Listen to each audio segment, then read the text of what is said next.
Hey everyone, I'm Richard and this is Great Wizard Gaming, and today I am doing a very quick 5 strategies to win with Great Cthulhu.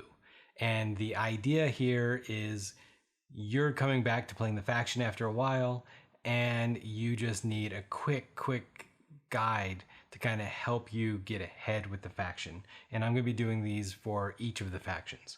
All right, so first of all, make sure that you're using the latest errata spellbooks. So the changes that were made, I think 2 years ago at this point, is that dreams now cost 2 and submerge costs 1, and it costs 0 to unsubmerge, remerge, whatever. So that is huge. If you're not using these rules, it is not going to go well for Great Cthulhu in general. But as it is, they are top tier. I mean, they should win evenly with every other faction, more or less, a little bit ahead actually. Okay, so the first strategy is how to take gates with pained cultists. All right, so let's say that you attack with star spawn in the ocean against a black goat, fungi, and you do your thing, and let's say you kill them. Yeah, why not? Let's just say that you kill them because it's very conceivable.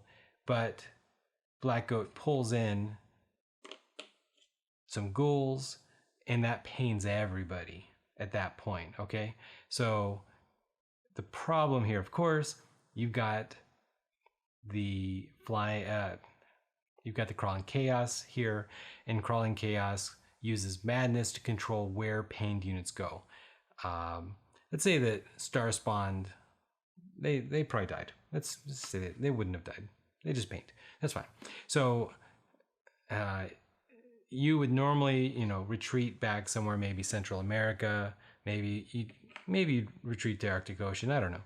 But instead, what he does is he sends Starspawn way over here, and he sends Cultist into Europe because he already took this gate from Yellow Sign, and he's like, I'm going to eat this Cultist. In response to this pained Cultist, you devolve down, okay? That's step 1. It goes around. A flying polyp probably is not going to kill a deep one. It's a waste of power, right? You have to think about it. They have to spend 1 power to kill that deep one. But of course, if they don't, and even if they do, they might just not roll anything with their dice. I don't know. It's basically they know they effed up at this point because there's a monster there, and boom, suddenly dreams their cultist is replaced. And boom, you've now stolen the gate. So that's the first strategy. Use your pained cultists to take things that you wouldn't necessarily otherwise take. Strategy number 2. Okay, strategy number 2 is a very similar scenario, right? You should be moving your monsters in to various things and then dreaming them, right? As soon as they know dreams is on the board, then they have to be worried. So a lot of times they might put double, right? If they can, of course, they're going to put 2 cultists there so that when you dream one, it doesn't do them any good, or doesn't do you any good. But they can't possibly keep themselves down to so few gates, right? So you just have to keep that in mind. And if you happen to kill their monster and you already have a cultist there because you dreamed them, then of course you're going to steal a gate anyways. Strategy number 3. I mentioned it earlier. You need to keep units available, but this can be problematic. I've seen people play through the game and they're like, nobody ever killed my cultist because they knew that I would just be able to devolve them, so they left him alone, blah, blah, blah, blah, whatever. Okay, look, if people don't, do something that allows your cultist to devolve, right? And of course, if you devolve a cultist, Now you have a cultist, which means now you can use it for dreams. What if all your deep ones end up on the board and you're like, I can't ever use devolve because I don't have, any deep ones. Well, number one, you're not fighting enough because you're Great Cthulhu. Great Cthulhu. You need to be using combat. You really do. I mean, submerge, and to a certain extent, the threat of submerge is a combat ability, and you should be bringing your deep ones along for the ride. I mean, that's just part of your thing. But number two, your deep ones can be great food for your Shoggoths. So use your spellbooks to eat your units. Eat your, turn your cultists into deep ones, turn your deep ones into big stacks of dice for your Shoggoths. You have to not be worried about losing things as Great Cthulhu because you're about taking things. Strategy number 4. You can use submerge to hide when you know something bad is about to happen. Okay? So what can often happen is you see Nyarlathotep preparing. He has a few too many things going on, and you think he's about to assassinate a great old one.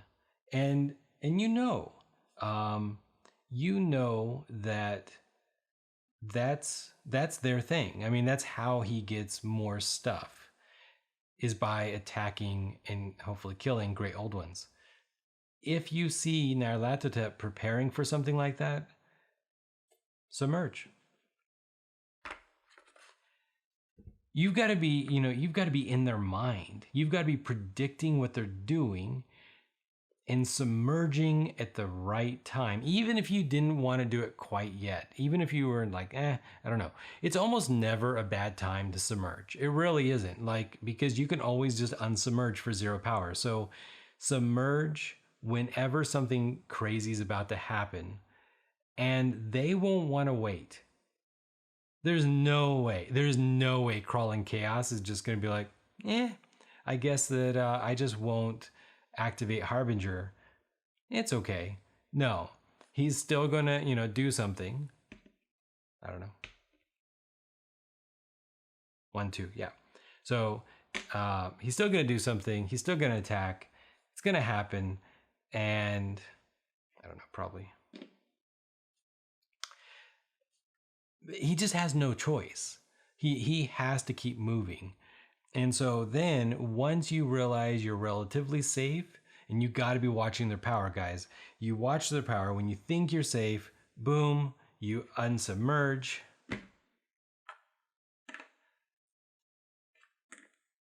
And you do your thing.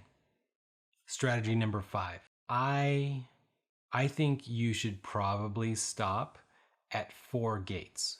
All right? Take your 4 gates and defend them. Do your thing. And that's it. I think most of the time, if you have 4 gates, you should be able to win. You should be able to reliably win.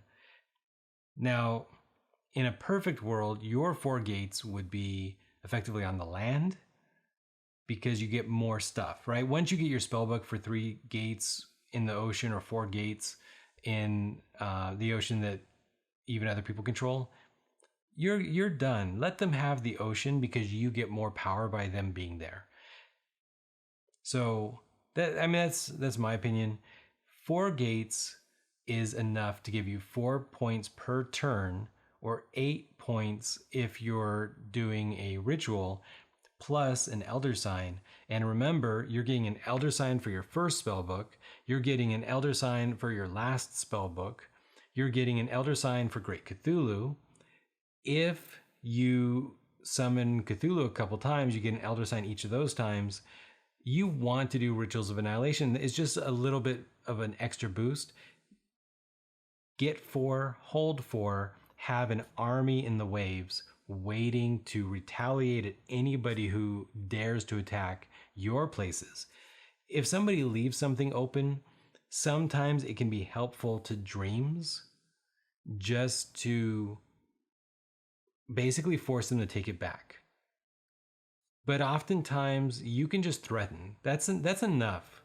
You don't need to attack all the time once you've got your threat.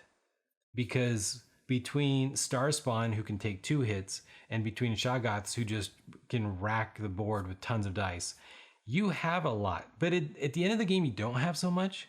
But that's why you just have to set up your 4 and ride the victory. While they're getting more and more powerful, it'll be too late because you'll flip over your Elder Signs and say, done, over 30. That's pretty much the key. You want to go early. You need Great Cthulhu second turn. You probably can't take your you probably can't build 3 gates the first turn in the ocean without retaliation. That's why, if possible, you should try to play Great Cthulhu in really 5+ players.